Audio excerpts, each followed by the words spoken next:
Hallo, hier ist wieder der Energy Podcast zur Mittagszeit für seriöses Feng Shui und mehr mit Chennai, Astrid und Nicole. Wir sind hier in einem wunderbaren Qi-Gong-Retreat mit 3 der besten Lehrer, die es weltweit gibt, möchte ich wirklich behaupten. Und hier sind viele Teilnehmer, die sind aus der ganzen Welt angereist, um diese Chance wahrzunehmen, dieses Wissen aufzusaugen. Und heute haben wir als Gast hier Bryson. Bryson, und ich gehe jetzt ins Englische, es wird jetzt Englisch. Hello, Bryson. Hello, thanks for having me. You came all the way from America, from Ohio, Yep. to join this special class with 3 wonderful Qi-Gong masters. And we would like to know a little bit what was it that brought you here? What was it that touched you? And what is your background? What do you do professionally? Mm-hmm.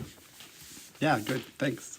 I came, I teach Tai Chi Chuan, and I teach Buddhism. I teach meditation in Tibetan Buddhism.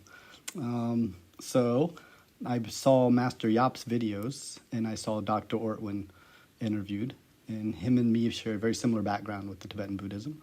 And then I saw, he's doing all this internal arts. So it wasn't Tai Chi per se, but it was still the internal arts, but they seemed to be working at a very high level.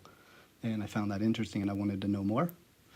So actually, I interviewed him first. I talked to Dr. Ortwin. He was very friendly and forthcoming, and free with the information as well. So I felt like the information was like coming from a very heartfelt place, but also very sophisticated. So that's rare to have that kind of combination. And then I went to see Lyndon. He was visiting Ohio. And so I rushed up there about 3 hours, drove up to see Lyndon over a weekend workshop.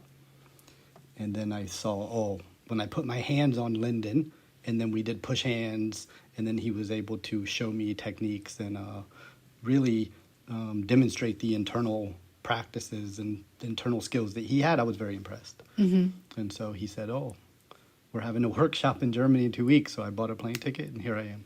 Fantastic. Yeah, very interesting. There's so many interesting people coming together here. Unfortunately, we can't interview all of them because actually it's a Feng Shui podcast. But we say it's Feng Shui and more. And it's so good to be here and to actually understand and experience more and on a much deeper level what Qi is. So what do you do with your internals? How do they help you in your daily life? Yeah, so that's a good question. It's a complicated question, I think, especially as coming from the West without this tradition of Qi. So it seems either kind of like mysterious or like woo-woo, and so there's not so much clear presentation or grounding if you want to study this. So to come and meet Master Yap and Dr. Ortwin, Lyndon, and to see people who are really using it in a practical way, so it's really functioning. So for me, in movement, so I'm an embodiment teacher as well. I teach somatics. I teach Alexander technique and Hannah somatics. So we practice embodiment all the time. But then I was just talking to Master Yap today. He was like, he's worked with a lot of somatic therapists from the West, and they're missing that component of Qi, in his opinion. And I agree with him. I've talked to many somatic people as well, and that's the missing component just because we don't have that tradition. But I don't think it's that complicated. So when you are able to work with somebody like Master Yap, be in their presence, and they can really take you through it step by step in a logical way, and then you can apply it, it's really... It's amazing mentally, emotionally, and physically. So it works on all 3 levels. So it's really quite unique. So if I understand you right, I think Alexander technique is a deep tissue massage, right? No, it's not. Okay. Sorry. Alexander technique is it's maybe postural, but like how to hold yourself in space and how to walk and hold the head and get in and out of chairs. Okay. It's really like meditation and movement, and to help people break patterns like chronic tension patterns. So that's really a good synergy between these two systems, right? You have the theory of your technique, and then all the movements we learn here is all about removing blockages to come into a good structure. Yeah. Nice. And also have to include all the Qi and the internals, what you told before. And that makes the different about that what in general you learn about these skills, somatical and everything, what you told before. And with these things, what we learn here, it goes a deeper level. So if, as you told, when you make this body movement with Lyndon, you can feel his internals, even if you touch him on the skin, you can fly into the body. And that make also a big difference, I think. So, yeah. Because that's Qi, that's the energy. Yeah. I just realized after most of the sessions we have here with different approaches, when I leave the room, I feel I am upright. I walk differently. It's more like, here I am, but on a very receptive, soft way. It's not like, bang, here I am, but nice, here I am. Yeah, so you, Dr. Ortwin, and also Master Yap Buchong, and also, we didn't mention him yet, Master Dennis Wang, they have these online courses on that website, themartialman.com. We'll put that in the text coming with this recording. So for our listeners, this is really, I would like to recommend these three teachers especially. Lyndon doesn't have a program yet. He's probably coming. But to start off with Master Yap Buchong, Master Dennis Wang, Master Dr. Ortwin Lürs is such a good start. And they are really what I also like so much about all three of them. They love to share. Yeah.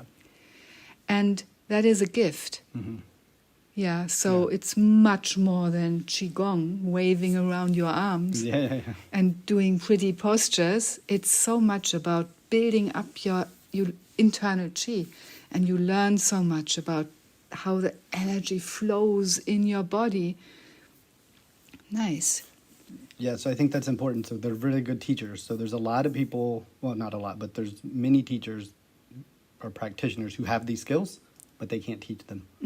Or they're not really willing to teach them, or they're just not able to communicate so well. So this is unique because they all can teach it, every single one of these teachers. And I mentioned Lyndon because it's important to have the teacher and then to have their students that can also do skills that the teachers pass down. So some teachers will have students, but they can't do what the teacher can do.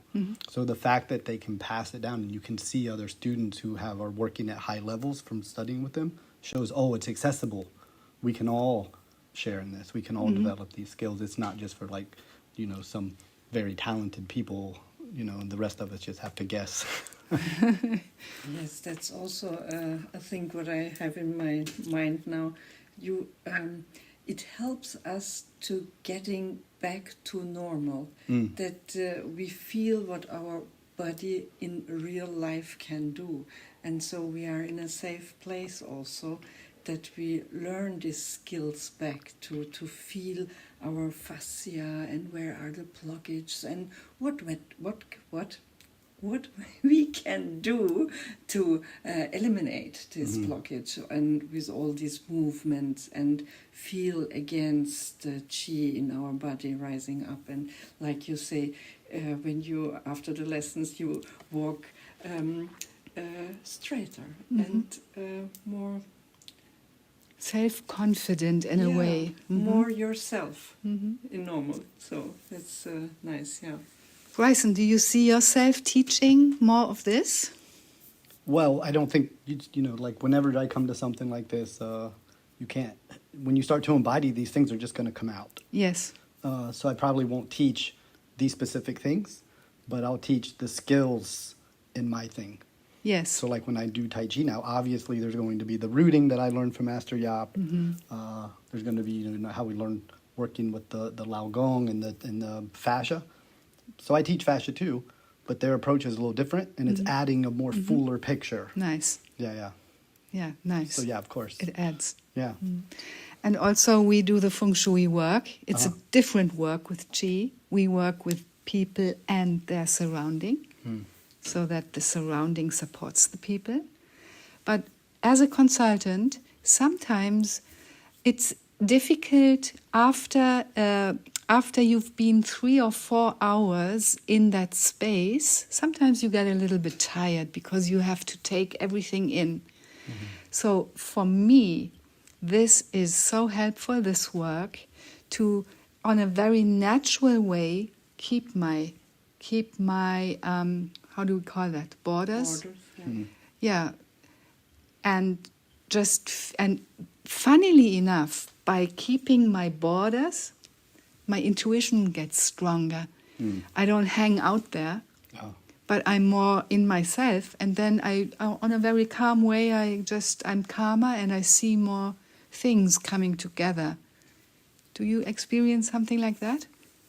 Yeah, so he's been talking about that the last 2 days, and I think that's part of the rooting. Like when we can center, we're not so pulled in every direction. Yeah. And so we can like see things and choose to interact with them or not. So we have choices because so I call this embodied. We have an embodied presence, and we're not so much easily pulled off, because I think that's where most of the stress and anxiety comes, because everybody's constantly going out where their sensory consciousnesses take them. They hear something, they go this way. They see something, they go that way. And then it starts a story in their head, because they don't have the awareness in the body. They don't have that deep sense of feeling. And especially a lot of people, the body's just a anatomy, like it's kind of meat. It's not really this alive presence. So I think when we use this word chi or prana or in Tibetan lung, it's very mysterious because we don't grow up with these words. But it's just the subjective side of being in the body. It's the experience of being in the body. And I think so many people have lost that. But it's like our natural state. So you haven't really lost it. Yes. You're just distracted in so many other things, And so this brings you back to, like you said, it's just a natural thing, but you have to sort of be shown back. Look, it's okay. You can just be in the body. And there's a whole lot going on, actually. And even if you're here all day, there's still more. It's actually very exciting. Yes, so like I say, it also, it's helped to going back to normal. So that's maybe I mean that what you said. Exactly. Yeah. So I want to say add one thing into all this what we talk, because you told about feng shui, and we also learn about gathering the energy from our surroundings. So it's always important to watch out where we made our exercising, because when you are in a stressy place, take your place clean and nice, and where you make your exercise. So it's also help from the feng shui part. So that I want to say. Yeah, important. Yeah. Yeah. So we're coming to an end. I could listen to you for hours, Bryson. Thank you for being our guest. Yeah. And yeah. Thank you for having me. It was a pleasure. I really enjoyed this.